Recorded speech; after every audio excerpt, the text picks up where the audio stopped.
வணக்கம். செல்வகுமாரின் அதிகாலை வானிலை ஆய்வறிக்கை. அதிகாரப்பூர்வ வானிலை அறிக்கைக்கு இந்திய வானிலை ஆராய்ச்சித்துறை அறிக்கையை பார்க்கவும். 2026 ஜூன் 20 சனிக்கிழமை அதிகாலை நிலவர வானிலை பதிவு. நேற்றைக்கு தூத்துக்குடி, திருநெல்வேலி மாவட்டத்தின் வடக்கு பகுதி, கயத்தாறு உள்ளிட்ட அதாவது ஆரியங்காவு கணவாய் பகுதி, மேலும் மதுரையிலிருந்து சிவகங்கை, ராமநாதபுரம் உள்பகுதி, புதுக்கோட்டை, திருச்சி, திண்டுக்கல் மாவட்டத்தின் கிழக்கு பகுதி, மேலும் தஞ்சாவூர், திருவாரூர், நாகப்பட்டினம் மாவட்டத்தின்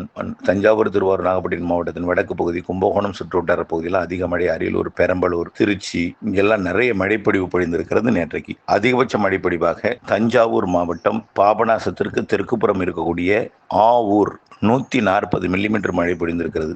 ஆவூர் அடுத்தபடியாக அந்த தஞ்சை மாவட்டத்தில் மெலட்டூர் 74 மில்லிமீட்டர் பெய்திருக்கிறது. மேலும் மாத்தூர் 103 மில்லிமீட்டர். இதெல்லாம் தஞ்சாவூர் மாவட்ட பகுதிகள். மேலும் பார்த்தீங்கன்னா அரியலூர் மாவட்டம், தஞ்சாவூர் மாவட்ட எல்லைப்பகுதியில் இருக்கக்கூடிய ஏலக்குறிச்சி இங்கேயும் அதிக மழைப்பொழிவு பொழிந்திருக்கிறது. அதே போல கும்பகோணத்திற்கு வடக்கே இருக்கக்கூடிய பெருமாண்டி 109 மில்லிமீட்டர், 110 மில்லிமீட்டர், 11 சென்டிமீட்டர் மழை பொழிந்திருக்கிறது. அரியலூர்ல கூட 102 மில்லிமீட்டர் பெய்திருக்கிறது. அரியலூருக்கு வடக்கே இருக்கக்கூடிய ஓலைப்பாடி 70 மில்லிமீட்டர், மேலும் குன்னம் 68 மில்லிமீட்டர். பெரம்பலூர் மாவட்டத்திலையும் நல்ல மழை பொழிந்திருக்கிறது. சிறுவாட்சி 67 மில்லிமீட்டர் மழை பொழிந்திருக்கிறது. அடுத்தபடியா பார்த்தீங்கன்னா இளையான்குடி 101 மில்லிமீட்டர் பெய்திருக்கிறது. சரி, மன்னிக்கவும், இளையத்தான்குடின்னு போட்டிருக்கு. காரைக்குடிக்கும் திருப்பத்தூருக்கு வடக்கு புறம் இளையத்தான்குடி 102 மில்லிமீட்டர் பெய்திருக்கு. திருப்பத்தூருக்கு வடக்கே புதுக்கோட்டை மாவட்டம் எல்லையோரம் சிவகங்கை மாவட்ட பகுதி. அடுத்தபடியா பார்த்தீங்கன்னா சிவகங்கை மாவட்டத்தோட இன்னும் பல இடங்கள்ல தாமரைக்கு 82 மில்லிமீட்டர் பெய்திருக்கு. சிவகங்கை மாவட்டத்தோட சதுரசன் கோட்டை 110 மில்லிமீட்டர், 11 சென்டிமீட்டர் பெய்திருக்கு. பாருங்க, எல்லாம் கிராமப்புறமாகவே இருக்கு. காரணம், மழைப்பொழிவிற்கு சாதகமாக இருக்கிறது இயற்கை. செட்டிக்குறிச்சி, அதாவது தூத்துக்குடி மாவட்டம் செட்டிக்குறிச்சி, கயத்தாருக்கும் கோவில்பட்டிக்கும் இடைப்பட்ட பகுதிக்கு சற்று மேற்கு புறம் இருக்கக்கூடிய செட்டிக்குறிச்சி, தூத்துக்குடி மாவட்டம் 73 மில்லிமீட்டர் பெய்திருக்கு. கயத்தாறு கூட 40 மில்லிமீட்டர் பெய்திருக்கு. இன்னும் பல இடங்களில் கனமழை பொழிவு பொழிந்திருக்கிறது. அதை மாவட்ட வாரியாக மேலும் பார்ப்போம். அதாவது அகரவரிசைப்படி பார்த்தா அரியலூர் மாவட்ட மழைப்பொழிவு இன்னும் விவரமாக கிடைக்கப்பெறவில்லை. செங்கல்பட்டும் கிடைக்கல. சென்னையை பொறுத்த வரைக்கும் ஆங்காங்கே நனைக்கும் மழை இருந்தது. நேற்றைக்கு நனைக்கும் மழை இருந்திருக்கிறது. அடுத்தபடியாக பார்த்தீங்கன்னா கோயம்புத்தூர் மழைப்பொழிவு கிடைக்கல, கடலூர் கிடைக்கல மழைப்பொழிவு. தருமபுரி மாவட்டம் மழை இல்லை. திண்டுக்கல் மாவட்டத்தில் பார்த்தீங்கன்னா கொடைக்கானல் போட் கிளப் 27 மில்லிமீட்டர் பெய்திருக்கு. கொடைக்கானலில் 17 மில்லிமீட்டர் பெய்திருக்கு. Nilakottai 14 millimetre, Natham 12 millimetre. குறைவான மழையாக இருந்தாலும் கிராமப்புறங்களில் இந்த மழை மானி இருக்க இடத்தை விட பிற பகுதிகளில் நல்ல மழை. திண்டுக்கல் மாவட்டம் நத்தம், பொன்னமராவதி இடைப்பட்ட பகுதி, திண்டுக்கல் மாவட்டம் புதுக்கோட்டை மாவட்ட எல்லை பகுதி, மற்றும் பார்த்தீங்கன்னா அப்படியே திருச்சி மாவட்ட எல்லை பகுதி, இங்கெல்லாம் கொஞ்சம் அதிக மழை. கிழக்கு பகுதியில் ஈரோடு மாவட்டம் தாளவாடி 20 மில்லிமீட்டர் பெய்திருக்கு. Erode 18 millimetre, Perundurai 13 millimetre, Gobichettipalayam 12 millimetre. மேலும் சத்தியமங்கலம், பவானி சாகர்லாம் மழைப்பொழிவு தான். அடுத்தபடியாக பார்த்தீங்கன்னா கள்ளக்குறிச்சி மாவட்ட மழைப்பொழிவு கிடைக்கப்பெறவில்லை. காஞ்சிபுரம் மாவட்டம் கிடைக்கல. கன்னியாகுமரி மாவட்டத்தில் குறைவான மழை பொழிந்திருக்கு. இனிமேல் கொஞ்சம் கொஞ்சமாக கூடும். அங்கே கரூர் மாவட்ட பழவிடுதியெல்லாம் கனமழை பெய்திருக்கு. பழவிடுதி, அதற்கு அருகில் இருக்கக்கூடிய அய்யலூர்லாம் மழையே பெய்யாது, ரொம்ப ட்ரை ஏரியா. அய்யலூர்ல எல்லாம் நேற்றைக்கு சுமார் 5 சென்டிமீட்டருக்கு மேலே பெய்திருக்கு. அந்த இடத்துல தகவல் கிடைக்கல.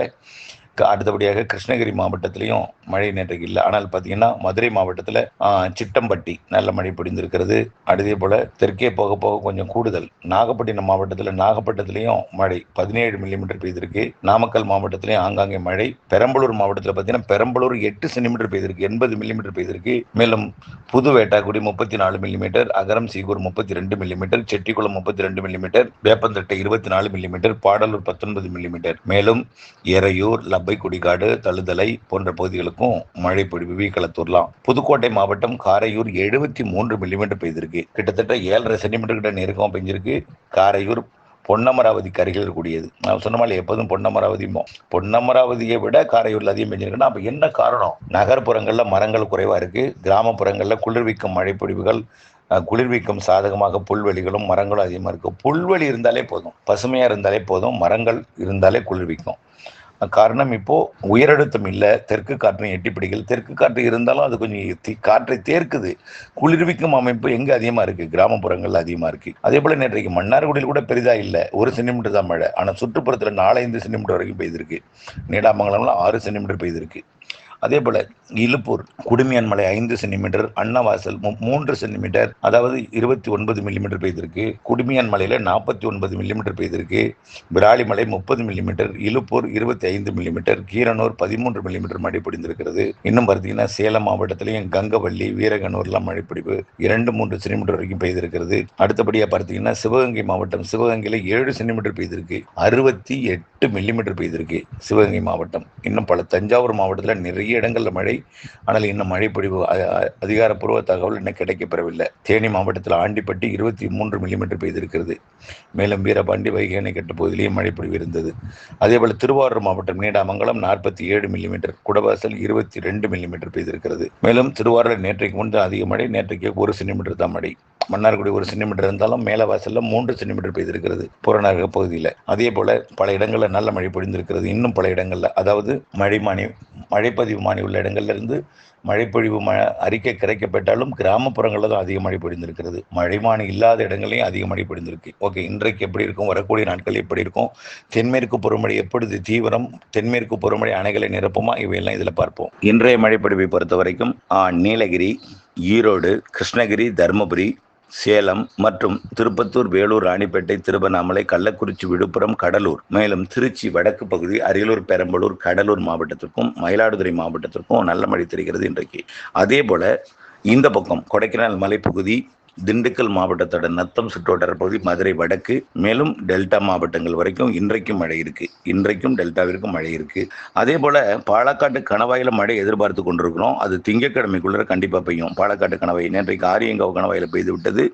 திங்கட்கிழமைக்குள்ள கண்டிப்பா பெய்யும். பாலக்காட்டு கணவாய் பகுதிகளில் காற்று பகுதிகள், அதாவது உடுமலைப்பேட்டை சுற்று வட்டாரம். இன்றைய விட நாளை கூடுதல் வாய்ப்பு தமிழ்நாட்டில் மழைப்பொழிவு பரப்பில் அதிகரிப்பதற்கு. அதுல பாலக்காட்டு கணவாய்க்கு நாளைக்கு வாய்ப்பு கூடுதல். திண்டுக்கல், திருப்பூர், கோயம்புத்தூர், ஈரோடு, கரூர் மற்றும் அதன் சுற்றுவட்டார பகுதிகளுக்கு நாளைக்கு வாய்ப்பு கூடுதல். அதே போல வட உள் மாவட்டங்கள், டெல்டா தென் மாவட்டங்களுக்கும் நாளை வாய்ப்பு கூடுதல். திங்கட்கிழமை அதை விட கூடுதல் வாய்ப்பு இருக்கு. திங்கட்கிழமை நல்ல மழை இருக்கு. திங்கட்கிழமையோட செவ்வாய்க்கிழமை நல்லா ஒன்று புரிஞ்சுக்கங்க. 25ஆம் தேதியிலிருந்து பாலக்காட்டு கணவாய்க்கு சாரல் வரப்போகிறது. 25ஆம் தேதி ஆந்திர எல்லையோர பகுதிகளில் தமிழ்நாட்டிற்கு வடக்கே ஆந்திர எல்லையோர பகுதி, ஆந்திர பிரதேச பகுதியில் காற்று சுழற்சி உருவாக போகுது. ஒடிசாவை மையமாக வைத்து உருவாக போகிற காற்று சுழற்சி ஆந்திர பிரதேச கடலோரம் வரைக்கும் நீடித்து காணப்படும் என்பதனால தமிழ்நாட்டிலும் கடலூர் மாவட்டத்துக்கு வடக்கே நல்ல மழைப்பொழிவு 25ஆம் தேதியிலிருந்து காணப்பட போகிறது. சேலத்துக்கு வடக்கே, கடலூருக்கு வடக்கே, ஈரோடுக்கு வடக்கே, அதே போல மேற்கு தொடர்ச்சி மலை மாவட்டங்கள் கணவாய் பகுதிகளுக்கும் 25ஆம் தேதியிலிருந்து மழைப்பொழிவு அதிகரிக்கும். 25 விட 26 கூடும். 26 பாலக்காட்டு கணவாயை தாண்டி சாரல் வரும். 26ஆம் தேதி பாலக்காட்டு கணவாயில் நுழைந்து, அப்பாச்சி கொண்டம்பதி நுழைந்து, நெகமும் தாண்டி தாராபுரம் வரைக்கும் சாரல் வருவதற்கு வாய்ப்பு இருக்கு. கண்டிப்பா நெகமும், கருமாபுரம், காட்டம்பட்டி, தாசநாயக்கம்பாளையம் மற்றும் பல்லடம், அதே போல சூலூர், இந்த பக்கம் தெற்கே உடுமலை, முக்கோணம் போன்ற பகுதிகளுக்கு சாரல் நல்லா எட்டும். அதே போல தென் மாவட்டங்கள்ல ஆரியங்காவ் கணவாய் சாரல் கயத்தாறு தாண்டி எட்டும். அதே போல ஆரல் வைமொழி கணவாய் சாரல் ராதாபுரம் வரைக்கும் எட்டும். ஏன் அதை விட தூத்துக்குடி மாவட்டத்தோட ஓட்டப்பிடாரம் மற்றும் எட்டயபுரம் வரைக்கும் சாரல் எட்டுவதற்கு வாய்ப்பு இருக்கு. 25, 26, 27 தேதிகளில் 26, 27 கூடுதல் வாய்ப்பு. அதே நேரத்தில் ஆந்திர எல்லையோர, கர்நாடக எல்லையோரம் மற்றும் அனைத்து வட உள் மாவட்டங்கள், கர்நாடக எல்லையோர மாவட்டங்களுக்கும் 25, 26 கனமழை காத்திருக்கிறது. மாலை இரவு நேரமாக இருந்தாலும் மதியமே முன்கூட்டியே தொடங்குவதற்கு வாய்ப்பு இருக்கு. தொடர்ந்து இந்த மாத இறுதி வரைக்கும், இறுதி நாட்களில் தென்மேற்கு பருவமழை வலுத்திருக்கும். ஆக பாலக்காட்டு கணவாயில மழை இல்லையே என்று எதிர்பார்த்து கொண்டிருப்பவர்களுக்கு வரக்கூடிய 25க்கு மேல் கொஞ்சம் கொஞ்சமா நெருங்கக்கூடிய மழை, அணைகள் நீர்பிடிப்பு பகுதிகளில் 25லிருந்து நல்ல மழை பொழிவை கொடுக்கும். கொஞ்சம் கொஞ்சமா சாரல் எட்டும். மாத இறுதியில வலுவான சாரல் எட்ட இருக்கிறது. தமிழ்நாட்டில் அனைத்து மாவட்டங்களுக்கும் மழை இருந்தாலும் ஒதுக்கி ஒதுக்கி ஒதுக்கி ஒதுக்கி மழை இருந்து கொண்டே இருக்கும். இது தமிழ்நாட்டின் மழை அல்ல. தென்மேற்கு பருவமழை, அணைகள் நீர்பிடிப்பு பகுதிகளுக்கான மழையும், தமிழ்நாடு தவிர்த்த பிற மாநிலங்களுக்கான மழையும், மேற்கு தொடர்ச்சி மலையோட பகுதிகளுக்கான மழையும். இந்த மழைப்பொழிவு இந்த மாத 22லிருந்து தீவிரமடையும் என்று சொன்னோம். 25லிருந்து மிகவும் தீவிரமடையும் சொன்னோம். மாத இறுதியில் நல்லா தீவிரமடைஞ்சிருக்கும். ஜூலையில் முதல் 10 தேதி தீவிரமடைஞ்சிருக்கும். மீண்டும் ஜூலையில் இடையில 10 தேதி குறைந்திருந்தாலும் ஜூலை 20லிருந்து நல்ல தீவிரமாகும். ஆகஸ்ட்ல 10 தேதி நல்ல வலுவாக இருக்கும். ஒரு 5 நாள் தீவிரம் குறைவாக இருந்தாலும் மீண்டும் ஆகஸ்ட் 15லிருந்து வலுப்பெறும்னு சொல்லியிருக்கிறோம். செப்டம்பர், அக்டோபர் மிகவும் வலுத்திருக்கும்னு சொல்லியிருக்கிறோம். தயவுசெய்து எல்னினோ, சூப்பர் எல்னினோ வார்த்தைகளை கண்டு நீங்கள் அச்சப்பட்டு கொண்டிருக்க வேண்டாம். சூப்பர் எல்னினோ உருவாகி இருக்கிறது உண்மைதான். எல்னினோ உருவாகி இருப்பது உண்மைதான். அது அடுத்த ஆண்டு தான் எப்படி இருக்குங்கிறத நாம அடுத்த ஆண்டு வெப்பம் அதிகமா இருக்கும். அடுத்த ஆண்டு அதே போல கொஞ்சம் மழை பொழிவுல எப்படி இருக்குங்கிறத இந்த ஆண்டு வடகிழக்கு பருவமழை நிறைவடையும் பொழுது புயல்கள் எப்படி இருந்தது, கடல் வெப்பம் எவ்வளவு உறிஞ்சி ஊதி இருக்கிறது, கடல்ல எவ்வளவு வெப்பம் சேமிக்கப்பட்டிருக்கிறது என்பதை எல்லாம் வைத்து தான் நம்ம உறுதி செய்ய முடியும். இருந்தாலும் வங்கக்கடல், அரபிக்கடல் மற்றும் இந்திய பெருங்கடல் நிலநடுக்கோட்டு பகுதி, தென்னரை கோளத்தை வெப்பம் வரக்கூடிய ஜனவரி மாதம் எப்படி இருக்கிறது என்பதை பொறுத்தும், ஜனவரி மாதத்துக்கு பிறகு தென்னரை கோளத்தில் எத்தனை நிகழ்வுகள் உருவாகி இருக்கிறது, அதனால வெப்பம் எவ்வளவு குறை இருக்கிறது, இவையெல்லாம் வைத்தான் தீர்மானிக்க முடியும். ஆகையினால அடுத்த ஆண்டு சூப்பர் எல்லினோ குறித்து அச்சப்பட்டு கொண்டிருக்க வேண்டாம். ஆனால் இந்த ஆண்டு எல்லினோ நேரத்தில் மழை பொழிவு கண்டிப்பாக இருக்கிறது. தாமதமான தென்மேற்கு பருவமழை, வலுவாகும் தென்மேற்கு பருவமழை, அதே போல வடகிழக்கு பருவமழை மிக அதிகமாக இருக்கும் என்பதையும் சரியான நாளில், அதாவது செப்டம்பர்லேயே வலுவா இருக்கும் தென்மேற்கு பருவமழை, அக்டோபர் 15 தேதி வரைக்கும் தென்மேற்கு பருவமழை வலுவா இருக்கும். அதற்கு பிறகு அக்டோபர் 18 தேதியிலிருந்து தொடங்கக்கூடிய வடகிழக்கு பருவமழை மிகச்சிறப்பாக இருக்கும். ஆக நாம செய்ய வேண்டிய ஒரே வேலை, பெய்யக்கூடிய மழையை ஏரி குளங்களை ஆழப்படுத்தியும் அகலப்படுத்தியும் அதே போல கரைகளை வலுப்படுத்தியும் நீங்கள் மழைநீரை சேகரிப்பது தான் உங்களுக்கு ஏற்ற சூழல், ஏற்ற இந்த நம்முடைய இயற்கையை பாதுகாத்தல் என்பதாகும். ஆகவே கண்டிப்பாக மழை இருக்கும். சந்தேக பார்வையில் வானிலையை பார்க்க வேண்டாம். தொடர்ந்து வானிலை அப்டேட்ஸோடு இணைந்திருக்க அன்போடு கேட்டுக்கொள்கிறேன். நன்றி.